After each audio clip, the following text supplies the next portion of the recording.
Welcome to the Afinia H800 instructional how to use video.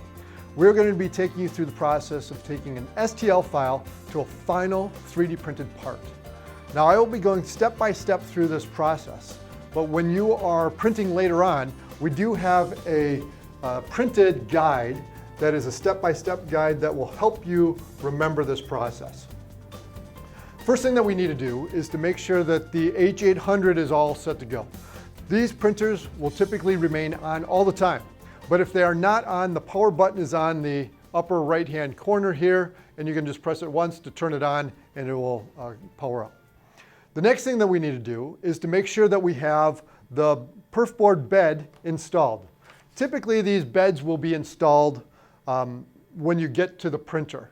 Most people replace it after they're done printing, but if for some reason this is not, the perf board will be close by. A couple things that we need to do is we need to make sure that the perf board is clean. We have scrapers that are designated specifically for this process. Just make sure all of the material is off of the surface. We don't want to have any remaining 3D printed material. Once we have that, then we can install it into the machine.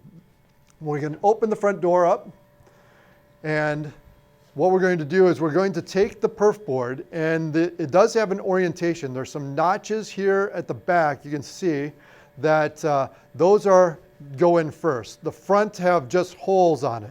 So what we're going to do is we're going to take this perf board. This rough side is up. We don't want to have the holdy side on. That side's going to go down. So we're going to drop it into the machine here, and we have these screws. There are multiple screw holes that need to fit into the holes on the board.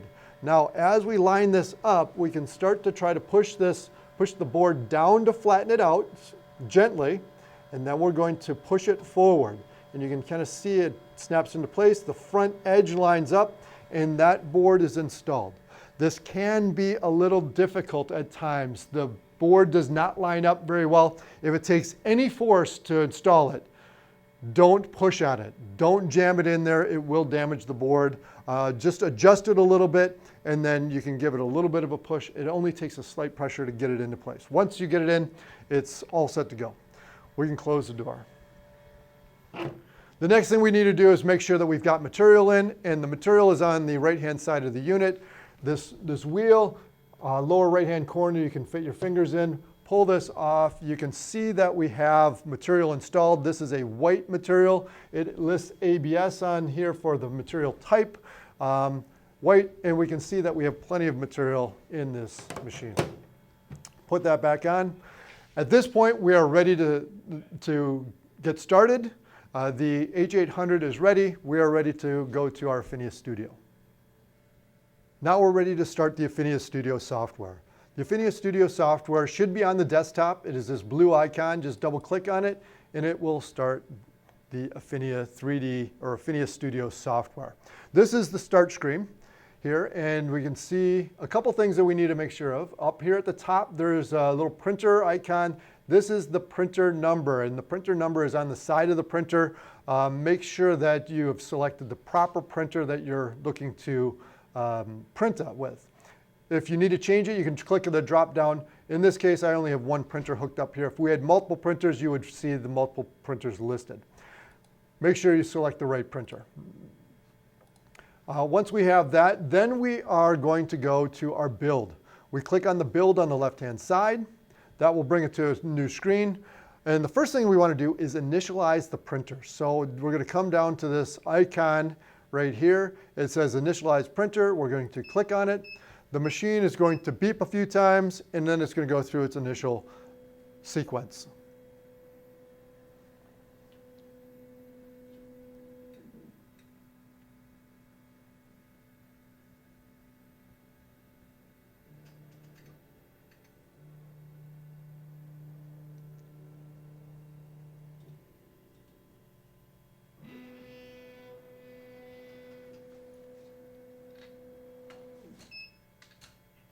The machine will beep and it will let you know that the initialization sequence is complete.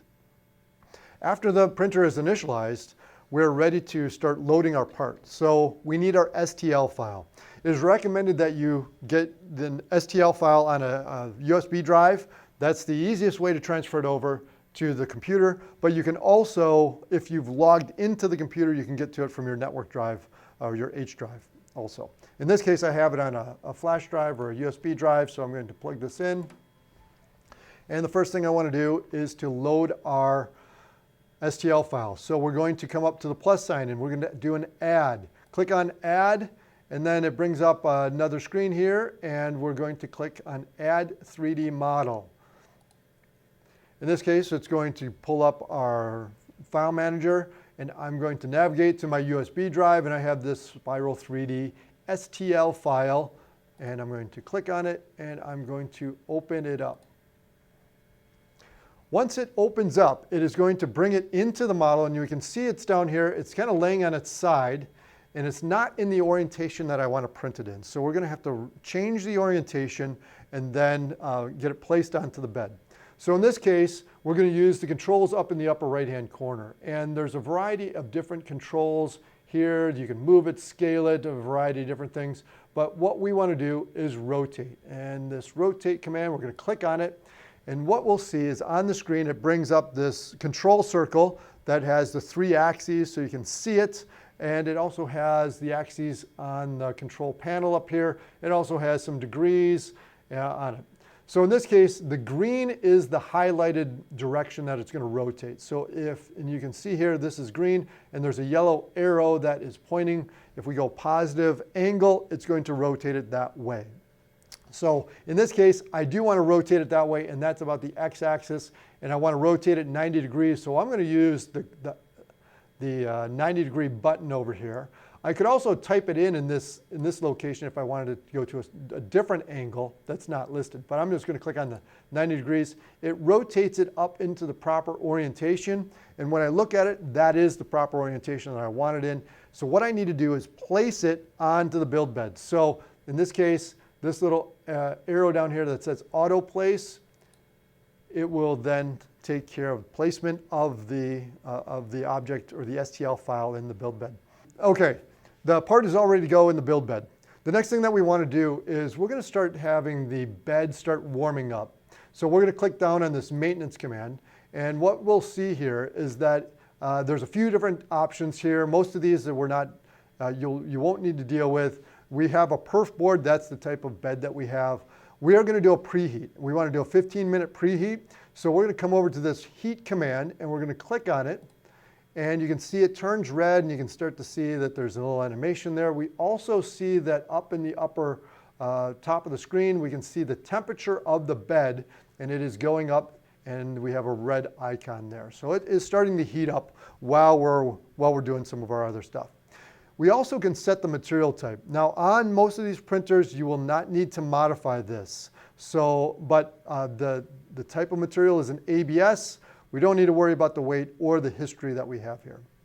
But if we were printing a different material, like PLA or something else, this is where we would set it. But in this case, we have ABS, white ABS. So we're going to set that. We're going to say confirm. That's going to make that go away. The build bed is still warming up, and you can still see the temperatures going up at the top of the screen. But we're going to get ready to do our print. So what we want to do is we're going to come over here to print, click on print, and now we have a dialog box that comes up, and we have some parameters we need to enter. The layer thickness, we can change the layer thickness, but it's best to try to stay with our default, the 0.25 for this material. And then the next thing we need to do is the infill. This is the solid part of it. It's not going to make the part, we can make the part solid, or we're going to really tell it how solid we want it to be. And there's a variety of different options from no fill to all the way up to solid here, 99%. To be most efficient, we're usually, for most parts, 15% fill is sparse enough. It uses less material that way, but you still get the performance out of the part that you want. But that's how we can set it. Quality, normal quality, but if we wanted to do fine, fast, or something else, we can click it there. Typically, we'll keep it on normal. Our nozzle offset. Nozzle offset's a little bit more complicated. It may change for different materials, different types or colors of material. It's best to leave this to the manager or your instructor to be modifying this, so you can leave it at the default. You may have it at minus 0.2, or you might have it at 0 for your default on the software. We'll keep this unsolid model checked, and the no raft, no support, we are going to have those unchecked. Now we've got all our settings complete. We want to then click on the preview button. The preview is going to give us an idea of what the part is going to look like, how long it's going to take, and how much material it's going to take. So if we take a look at the bottom of the screen here, there's actually a player that will actually show you how this part is going to be made or printed. And we can see the actual part material, we can see the support material. In this case, there isn't any support on there other than the raft, which is in orange at the bottom. But the most important part is the time and the amount of material. So this says it's going to take 21.9 minutes to complete, and it's going to use 3.6 grams of material. 3.6 grams of material. Now, what we want to do is log that material, time and amount. So what we have is our 3D printing log. And what I'd like you to do is to complete or fill this out at this point. So in this case, this has a sample already put out here. We need to get our department, the department codes. What is the course or class that you're using this for? Is it for an ACAD or ADM engineering, or is it a personal project? So you can put that down, put the date down, your name, the amount, that is the amount that we're getting from the print preview. So in this case, it would be 3.6 grams of material. The print time is 21.9 minutes.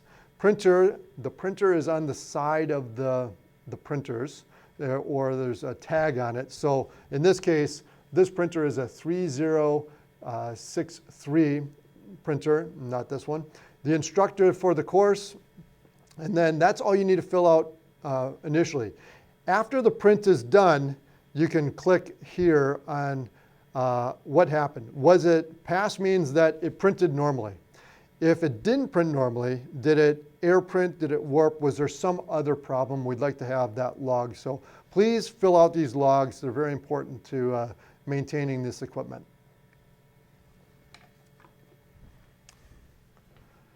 At this point, we're ready to start printing. We're going to do exit preview, and then we'll go back into our print. All of our same commands or settings are already in there. Our part has already been placed. We can then say print. Our bed has been warming up for us already. And at this point, we just sit and wait. The bed is going to heat up, the nozzle is going to heat up, and then the print will start. In this case, it gives us a reminder of how long the print is going to take and how much material is going to be used. You can say OK. And again, at this point, you can see that the nozzle and the bed are heating up. And once it gets up to temperature, or the proper temperature, the print will start. So you may not see any movement of the machine until those temperatures get up to the proper temperature. Once the print is started, we can exit the software and someone else can start using the computer. You do not need to stay in the Afinia software while the printer is going. If you do stay in the software, it will show you the amount of time left and what layer it's printing, but you don't need to. So in this case, we're going to exit out, and you can just click on the X. Now we've exited out. You can actually log off the machine, pull your USB drive out, and someone else can jump on the machine and get their project set up.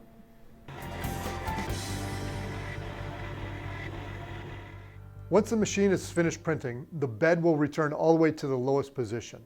At that point, we're ready to pull it out and pull the part off the perf bed. So to pull the part out, we're just going to open the door up. Now at this point, the part is printed and it's still on the bed, and it may still be warm. It may even be hot in there, so please be careful.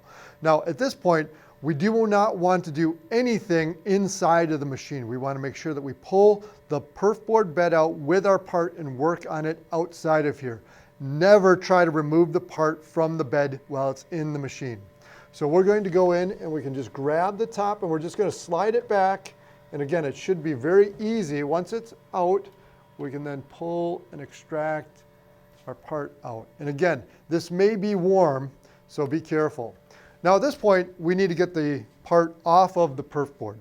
And we have scrapers. These are designated scrapers. They're in the area by the machines. Never use a screwdriver or a knife or any other implement other than a designated scraper. The nice thing about these is that they're flat and they are such that they will not damage, they won't easily damage the bed. So we're going to remove the part. We're just going to place it on here. We do have this, this tool, which is over by the sink. It does help trying to remove this. So what we're going to do is we're just going to put the scraper flat on the bed and we're just going to push on it and kind of work it around. Sometimes to get it started, it takes a little bit. Once it starts to come up, just work your way around. You don't need to try to scrape it all off in one shot. If you loosen it up, usually it'll pop right off. And once we have that off, now the bed is pretty much all set. So one thing that I will say with the bed is we want to make sure we have all the material. There's a little piece here that the machine starts off with. We want to make sure all of our material is off. So this bed is now ready to be reused for the next person. We can put that either on top or back in the machine. Now we have the raft. We want to remove the raft from our part. And in this case, we just need to start pulling it off. And this is where it sometimes gets a little bit hard, but you can pull this off, work your way around. Depending on the size and the shape of your piece, it's always better if you can get it to come off in one step. So what we're going to do is I'm going to use this to help loosen that up.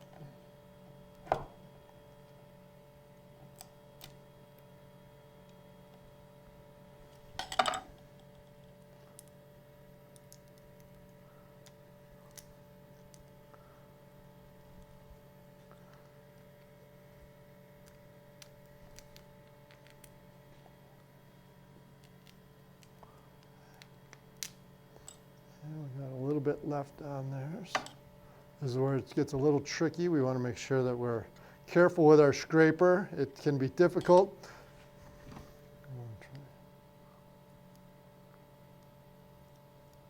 We have some other tools available that help remove some of this also.